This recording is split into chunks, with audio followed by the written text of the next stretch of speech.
Movie के start में हमें एक टीवी चलता हुआ दिखाया जाता है जिसमें एक टीवी एंकर एक लेडी का इंटरव्यू ले रही थी। दरअसल हाल ही में एक मैसेकर हुआ था जिनमें एक क्लाउन ने बहुत से लोगों को जान से मार दिया था और उस क्लाउन यानी कि जोकर का नाम आर्ट द क्लाउन था। लेकिन उनमें से एक लड़की जो कि टीवी एंकर के सामने होती है वो सरवाइव कर गई थी, लेकिन आर्ट ने उस लड़की की शक्ल पूरी तरीके से खराब कर दी थी। और ये न्यूज कोई और नहीं बल्कि आर्ट देख रहा होता है और वो टीवी को तोड़ देता है। इसके बाद वो खुद को रेडी करता है और खुद को एक जोकर की तरह बना लेता है। इसके बाद वो बहुत से टूल्स लेता है अपने साथ। अब हमें वही टीवी एंकर दिखाई जाती है जो अपनी किसी फ्रेंड से कहती है कि जो लड़की आज शो में आई थी वो बहुत ही खराब थी। वो इसके बारे में बात ही कर रही होती है कि तभी उसे अपने पीछे कुछ महसूस होता है। तभी अचानक से वही इंटरव्यू वाली लड़की आ जाती है और वो उस एंकर की आंखों में उंगलियां घुसा कर उसकी आंखें ही निकाल देती है। फिर वो उसके चेहरे को भी खराब करके उसे जान से मार देती है। अब ये लड़की ये सब इसलिए कर रही होती है क्योंकि उस जोकर ने जब से उसे टॉर्चर किया था तब से वो मेंटली स्टेबल नहीं थी, यानी कि उसका दिमाग खराब हो चुका था। इसके बाद हमें दो लड़कियां दिखाई जाती है जो कि आपस में फ्रेंड्स होती है। उनमें से एक का नाम टेरा होता है और ब्लॉन्ड हेयर वाली लड़की का नाम डॉन होता है। वो दोनों एक हैलोवीन पार्टी से वापस आ रहे होते हैं, यानी कि आज की रात हैलोवीन नाइट होती है। अब यहाँ आज भी हैलोवीन की नाइट पर ही बाहर निकलता है और रास्ते में ही उसे वही दो लड़कियां नजर आती हैं और अब उसका शिकार टेरा और डॉन होती है। अब आर्ट को देखकर डॉन उसका मजाक बनाने लगती है, लेकिन देखते ही देखते आर्ट गायब हो जाता है। अब वो लड़कियां पिज्जा शॉप पर जाती हैं जहाँ पर आर्ट भी आ जाता है और वो टेरा को मुसलसल देखे जा रहा था, जिस पर टेरा को ये सब काफी अजीब लगने लगता है। लेकिन डॉन आर्ट के पास जाकर उसके साथ सेल्फी लेने लगती है। इसके बाद आर्ट एक मशीन से रिंग निकाल कर टेरा को पहनाता है। इन सब से टेरा को बहुत गुस्सा आता है,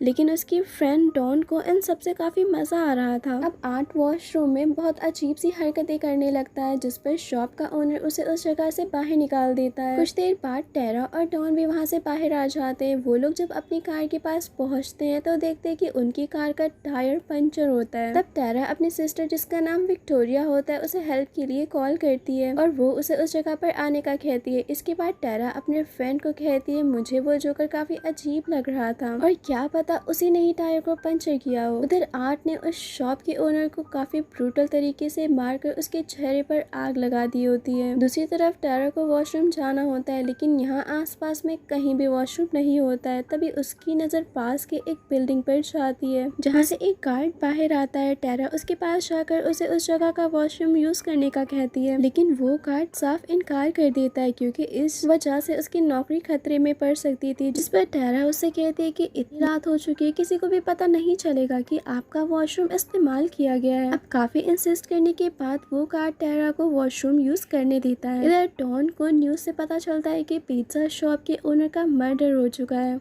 और उसको मारने वाला एक जोकर होता है। ये सुनकर वो समझ आती है कि ये काम आर्ट का है। तभी कार में टेरा आकर बैठ जाती है और जब डॉन ये सब टेरा को इसके बारे में बताते हुए उसकी तरफ देखती है तो वहाँ पर आर्ट बैठा होता है। टेरा जब कार की तरफ वापस आ रही होती है तभी उसे वहाँ से एक बच्चे की रोने की आवाज आती है, तो वो उस जगह को चेक करती है, लेकिन वहाँ पर कोई भी नहीं होता है। फिर अचानक से एक औरत पीछे से आ जाती है जिस पर टेरा डर जाती है। उस लेडी ने अपने हाथ में एक डॉल ली होती है जिसे वो अपना बेबी कह रही थी। यहाँ वो लेडी एक साइको होती है और वो मेंटली स्टेबल नहीं होती है। जिसके बाद टेरा उसे बातों में फंसा कर आगे बढ़ती है और आगे जाते ही उसके सामने आर्ट आ जाता है जिसके हाथों पर खून लगा होता है और देखते ही देखते वो टेरा को डरा कर उसका पीछा करने लगता है। तब टेरा डरते हुए वहाँ से भागकर एक गाड़ी के पीछे छुप जाती है। आर्ट भी ढूंढते हुए उस जगह पर आ जाता है, लेकिन जब वो उसे वहाँ पर नहीं मिलती है तो वो वहाँ से चला जाता है। टेरा को लगता है कि आर्ट अब जा चुका है, जिस पर वो बाहर निकलने लगती है, लेकिन तभी पीछे से आर्ट आकर उसे पकड़ लेता है और उसके पैर पर एक औजार से टेरा पर कई बार स्टैप करता है और टेरा को जान से मारने ही वाला होता है कि तभी टेरा के हाथ में कोई चीज आ जाती है जिससे वो आर्ट को मारकर वहाँ से भाग जाती है। अब उस जगह का दरवाजा तो बंद होता है जिस पर टेरा वहाँ से भाग नहीं पाती है और आसपास ही छुप जाती है और जब आर्ट वहाँ पर आता है तो वो कोई चीज फेंक कर उसका ध्यान दूसरी तरफ कर देती है और जब आर्ट वहाँ से चला जाता है तो वो फिर से उस जगह से निकलने की कोशिश करती है तो वो देखती है कि आर्ट ने उस जगह का मेन गेट भी बंद कर दिया होता है। वो स्टेयर्स से ऊपर की तरफ जाती है जहाँ उसे गार्ड नजर आता है। वो उसे काफी आवाज लगाती है लेकिन वो नहीं सुनता है क्योंकि वो गाना सुन रहा था। अब टेरा की आवाज सुनकर आर्ट वहाँ पर आ जाता है और पीछे से उसे पकड़कर उसके गले में इंजेक्शन लगा देता है जिससे टेरा बेहोश हो जाती है। अब कुछ देर बाद जब टेरा को होश आता है तो वो खुद को बंधा हुआ पाती है। वहीं पर ही आर्ट भी बैठा हुआ था और जब वो देखता है कि टेरा को होश आ चुका है तब वो उसे अपने औजारों से डराने लगता है।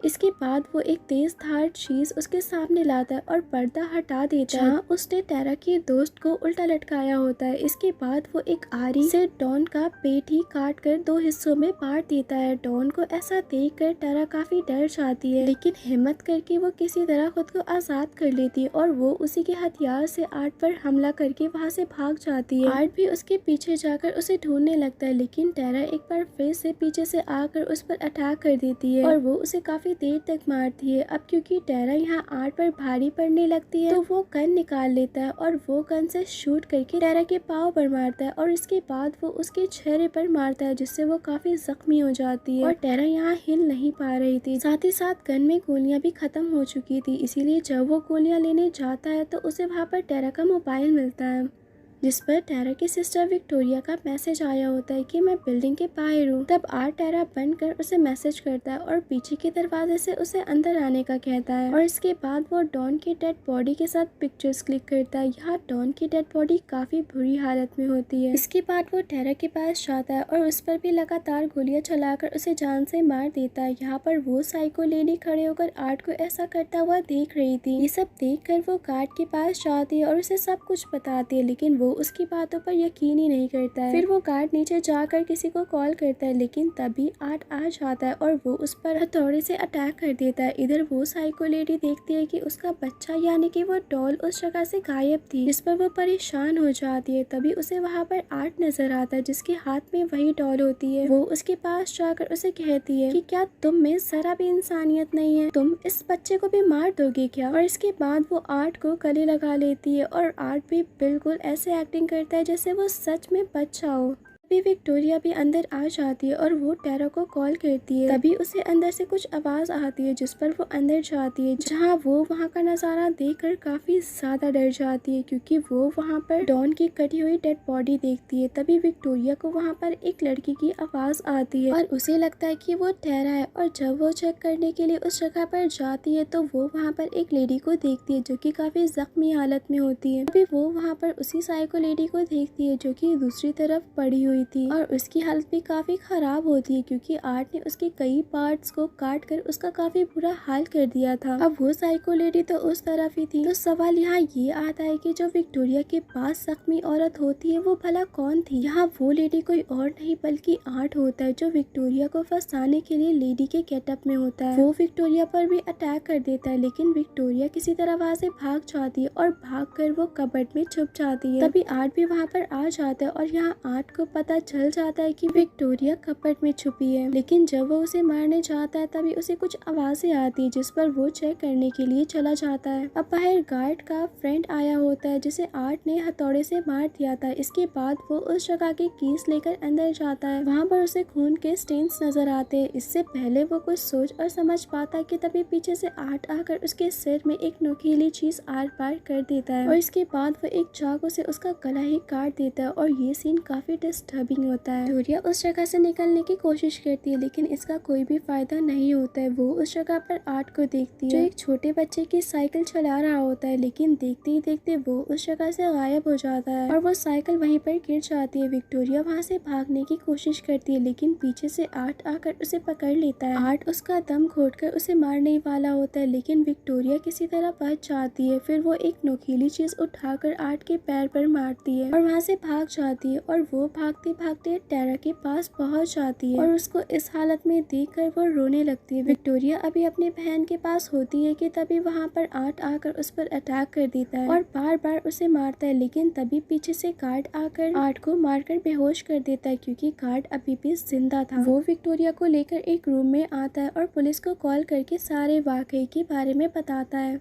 इसी बीच वो देखता है कि विक्टोरिया की हालत काफी खराब होने लगी थी, जिस पर वो उसे इमरजेंसी रूम में लेकर जाता है। लेकिन तभी वहाँ पर आर्ट आकर उस पर अटैक कर देता है। वो उसे सिलेंडर से मारता है, जिससे उसकी भी मौत हो जाती है। इधर विक्टोरिया रॉड से ताला तोड़ने की कोशिश करती है। ताला यहाँ टूट भी जाता है, लेकिन आर्ट विक्टोरिया के काफी करीब आ चुका था और वो उसे पकड़कर मारने लगता है। लेकिन तभी विक्टोरिया उसकी आंख पर किसी चीज से अटैक कर देती है और वहाँ से भाग जाती है और वो भागकर एक गैराज में पहुंच जाती है। तभी वहाँ पर आर्ट भी आ जाता है, लेकिन क्योंकि उस जगह पर ताला लगा हुआ था तो आर्ट अंदर नहीं आ पाता है। इसी बीच वहाँ पर पुलिस भी आ जाती है, लेकिन इससे पहले विक्टोरिया पुलिस के पास जा पाती, आर्ट एक गाड़ी से गैराज का दरवाजा तोड़ देता है और अंदर आ जाता है। अब क्योंकि विक्टोरिया गाड़ी से टकरा गई थी तो वो बेहोश हो जाती है और जब पुलिस वहाँ पर आती है तब तक आर्ट विक्टोरिया का चेहरा नोच कर खा रहा होता है। तभी पुलिस आर्ट को सरेंडर करने का कहती है, लेकिन वो अपने मुंह में गन रखकर खुद को ही शूट कर लेता है। यहाँ पुलिस को पता चलता है कि विक्टोरिया अभी भी जिंदा है। इसके बाद बाकी सभी की डेड बॉडीज को हॉस्पिटल ले जाया जाता है और जब डॉक्टर आर्ट की डेड बॉडी को एग्जामिन कर रहा होता है तो उसे काफी अजीब लग रहा था, क्योंकि मरने के बाद भी वो स्माइल कर रहा था और अजीब तरीके से देखे जा रहा था। तभी उस जगह की लाइट्स खराब होने लगती और आर्ट उठ जाता है और उस डॉक्टर का गला दबाने लगता है, क्योंकि आर्ट यहाँ मरा नहीं था। यानी कि एक बात साफ थी कि आर्ट लोगों को आगे भी मारेगा और अब वो इसकी शुरुआत इस हॉस्पिटल से करेगा। अब हमें कुछ साल बाद का सीन दिखाया जाता है और हम विक्टोरिया को देखते हैं जो कि सरवाइव कर गई थी और वो किसी इंटरव्यू के लिए जा रही थी और यहाँ आर्ट ने उसका चेहरा पूरे तरीके से खराब कर दिया था। यहाँ हमें पता चलता है कि मूवी के स्टार्ट में दिखाई गई होस्ट के साथ विक्टोरिया ही थी और यहाँ हमें ये भी पता चलता है कि विक्टोरिया ही वो लड़की थी जो कि मूवी के स्टार्ट में इंटरव्यू दे रही थी। यानी कि मूवी के स्टार्ट में हमें जिस मैसेकर के बारे में बताया गया था इस मूवी में हमने उसी